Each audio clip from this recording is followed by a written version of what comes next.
Hello guys, good morning to all of you. This is Megiraj here and now we are going to get discuss about the rotational motion. So here we will discuss about the center of mass of a uniform rod, center of mass of a hemisphere and center of mass of a right circular cone. तो साथियों अब हम discuss करने जा रहे हैं कि एक समान लंबी छड़ और अर्धगोले तथा लंबवृत्तीय शंकु का द्रव्यमान केंद्र क्या होगा। तो देखते हैं कि यूनिफॉर्म रॉड के लिए यूनिफॉर्म रॉड इसके लिए सेंटर ऑफ मास क्या होगा। तो देखिएगा सबसे पहली चीज हम यहाँ पर डिस्कस करेंगे कि सेंटर ऑफ मास जो है वो अगर इंटीग्रल फॉर्म में डिस्कस करें तो क्या करेंगे, इंटीग्रल फॉर्म। तो इंटीग्रल फॉर्म के लिए जैसे x बार है, हम 3D की बात कर रहे हैं, x y एंड z। तो इस सिस्टम में x बार हो जाएगा, ये xcm होगा, ठीक है ना, x dm upon integral dm। इसी तरीके से y बार डिस्कस करें तो y dm upon integral dm and z बार की बात करें तो z dm ओवर dm। और इस पूरे सिस्टम का सेंटर ऑफ मास हो जाएगा x bar comma y bar comma z बार। तो पूरे निकाय का द्रव्यमान केंद्र x बार y बार कॉमा z बार होगा, ठीक है ना। तो अब हम इन्हीं इंटीग्रल फॉर्मूलों का यूज करके और यूनिफॉर्म रॉड का सेंटर ऑफ मास निकालेंगे एक समान छड़। तो देखते हैं इसका क्या होगा। तो जैसे ये मान लीजिए कि कोई यूनिफॉर्म रॉड है, इसकी लेंथ L है, ठीक है, और मास है M। तो ध्यान रखिएगा ये पूरी L लंबाई का द्रव्यमान कितना है, कैपिटल M। तो 1 यूनिट का मास क्या होगा, यानी हम कह सकते हैं मास पर यूनिट लेंथ, यानी M अपॉन L, और इसको हमने स्मॉल m से डिनोट कर दिया, ठीक है। तो अगर हम इसके dx पार्ट की बात करें, देखिए 1 यूनिट का द्रव्यमान इतना है तो dx यूनिट का कितना होगा, मास मान लेते हैं ये dm होगा, तो m upon l into dx, ये आ जाएगा dm, ठीक है ना। अब हम इस फॉर्मूले का यूज करेंगे, integral 0 to l x dm upon dm, ठीक है ना। ये होगा इसका centre of mass uniform rod का। तो ये वैल्यू अगर हम देखें x बार की वैल्यू तो ये आती है L/2। आप रख करके सॉल्व कर सकते हैं। देखिएगा ये ऐसे आ जाएगा, x bar equal to 0 to L x और dm की वैल्यू है m/L dx अपॉन ये m आ जाएगा। तो x बार 1 का dm m और 0 टू m लिमिट है, तो ये आ जाएगा m/L और x² बाई 2 0 टू L और पूरे के बटे में m, ये आ जाएगा। x बार की वैल्यू आ जाएगी L² बाई 2 और पूरे के अपॉन में 1/L है, तो ये इस तरीके से L बनेगा। यानी यूनिफॉर्म रॉड का सेंटर ऑफ मास उसके मिड पॉइंट पर वर्क करेगा, जस्ट ठीक उसके मध्य बिंदु पर कार्य करेगा। ध्यान रखिएगा इस बात को। एक समान लंबी छड़ का द्रव्यमान केंद्र उसके मध्य बिंदु पर होगा। चलिए अब हम देखते हैं हेमीस्फीयर के लिए क्या होगा। हेमीस्फीयर अर्धगोले इसके लिए तो देखिएगा हेमीस्फीयर ऐसे है, इसकी रेडियस r है। अब हम मान लेते हैं ये भी पूरी r ही होगी कि इससे कुछ यानी y हाइट पर, ठीक है ना, इसका सेंटर ऑफ मास यहाँ पर कहीं वर्क कर रहा है।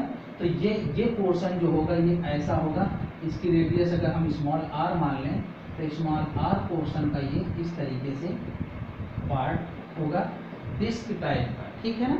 तो इसका सेंटर ऑफ मास जो होगा यहाँ ऑरिजिन से, तो centre of mass of hemisphere is equal to कितना आ जाता है 3r/8, यानी मूल बिंदु से 3r/8 ऊंचाई पर, इतनी ध्यान रखिएगा 3r/8 हाइट पर इसका सेंटर ऑफ मास लाई करेगा। ओके, तो ये हमने फिर इंटीग्रल मेथड से सॉल्व कर लेंगे।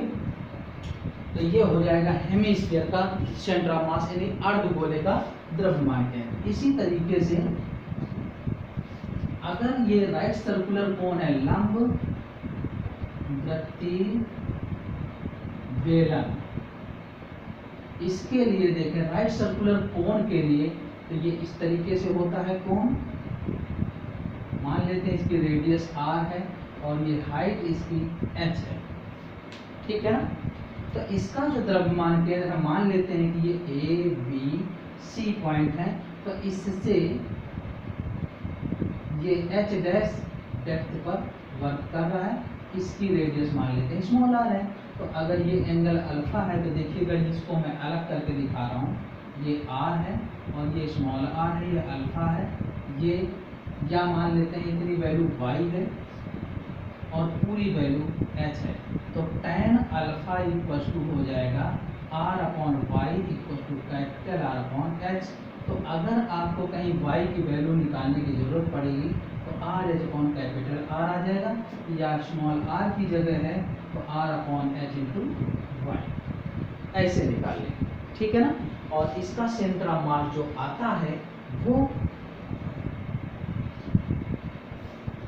सेंटर ऑफ मास, ठीक है ना, ये होगा 3h/4, यानी ये मान लीजिए हाइट 3h/4 है फ्रॉम A मतलब टॉप, या देखिए h माइनस 3h/4, यहाँ पूरी हाइट में अगर इतनी माइनस कर दें तो ये हो जाएगा h/4 फ्रॉम बॉटम, यानी O बिंदु से h/4, या सिरे से देखें शीर्ष से तो 3h/4 पर, तो इसका सेंटर ऑफ मास लाई करेगा द्रव्यमान केंद्र, ठीक है। अब देखते हैं कि रोटेशनल मोशन होती क्या है, घूर्णन गति क्या होती है। तो when any body revolving around its own axis, ये इसका एक्सिस है, ठीक है। So this type of circular motion is known as rotational motion. Okay, whenever any body revolving around its own axis, then this type of circular motion is known as rotational motion. यानी जब कोई वस्तु अपने अक्ष के परितः वृत्तीय गति करती है तो ऐसी गति को घूर्णन गति कहते हैं। जैसे फैन की मोशन यानी पंखे की गति जो होगी वो घूर्णन गति होगी, ठीक है, क्योंकि वो अपने एक्सिस के अबाउट रोटेशन करता है, घूर्णन करता है। चलिए इसी में से हम देखते हैं कि एंगुलर एक्सीलरेशन क्या होता है, कोणीय त्वरण, एंगुलर एक्सीलरेशन।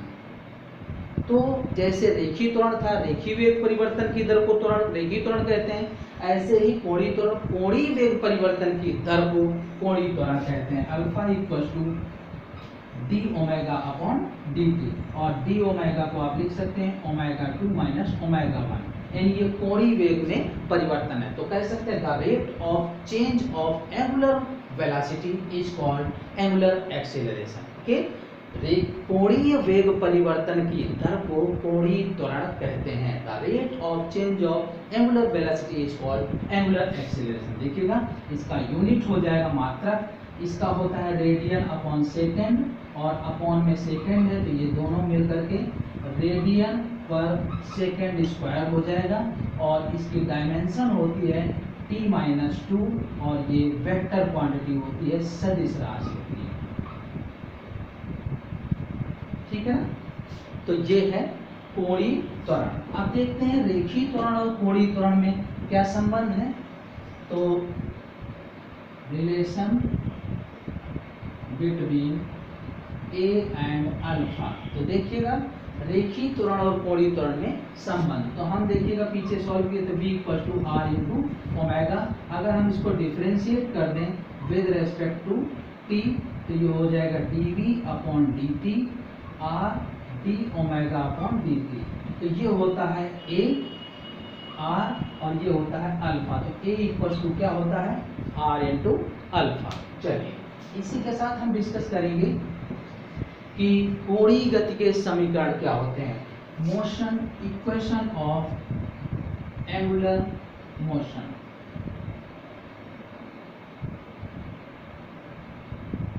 कोणीय गति के समीकरण देखिएगा, जैसे ये कोई बॉडी है, रोटेट कर रही है अपने एक्सिस के अबाउट, तो इसकी इनिशियल वेलोसिटी मान लेते हैं ओमेगा नॉट। टी टाइम के बाद ये पॉइंट ए से पॉइंट बी पर जाएगी, यहाँ पर इसकी final velocity omega, angular displacement theta और एंगुलर एक्सीलरेशन अल्फा है। तो देखते हैं रेखीय गति यानी ये लीनियर मोशन थी और ये है एंगुलर मोशन, कोणीय गति। तो बिल्कुल सेम लीनियर इक्वेशन जैसे थी वैसे ही हो जाएंगी। तो देखिएगा ये था v equal to U plus A T, तो यहाँ पर हो जाएगा omega equal to omega naught plus alpha T, यहाँ x equal to U T plus 1/2 A T square, तो यहाँ omega square equal to omega naught square plus 2 alpha theta, और यहाँ पर था v square equal to U square plus 2 A X, तो यहाँ omega square equal to omega naught square plus 2 alpha theta. ठीक है ना। तो ध्यान देना, जो v था वो चेंज हो गया ओमेगा में, जो u था वो चेंज हो गया ओमेगा नॉट में, जो a था वो अल्फा में, t में ही है और x जो था वो थीटा में। तो इस तरीके से लीनियर से एंगुलर में कन्वर्जन हो गया, रेखीय से कोणीय गति में ट्रांसफॉर्मेशन हो गया। आप डायरेक्ट तुलना करके इसे निकाल सकते हैं। यहाँ पर देखिएगा ये final linear velocity, final angular velocity, initial linear velocity, initial angular velocity, linear acceleration, angular acceleration, time, linear displacement, angular displacement, and ये अंतिम वेग, रेखीय वेग, अंतिम कोणीय वेग, प्रारंभिक वेग, रेखीय वेग, प्रारंभिक कोणीय वेग, रेखीय त्वरण, कोणीय त्वरण, समय और रेखीय विस्थापन, कोणीय विस्थापन। तो इस तरीके से हमने रेखीय गति से ही कोणीय गति के समीकरण निकाले, यानी लीनियर इक्वेशन से ही एंगुलर इक्वेशन की मोशन फाइंड आउट करिए। ओके।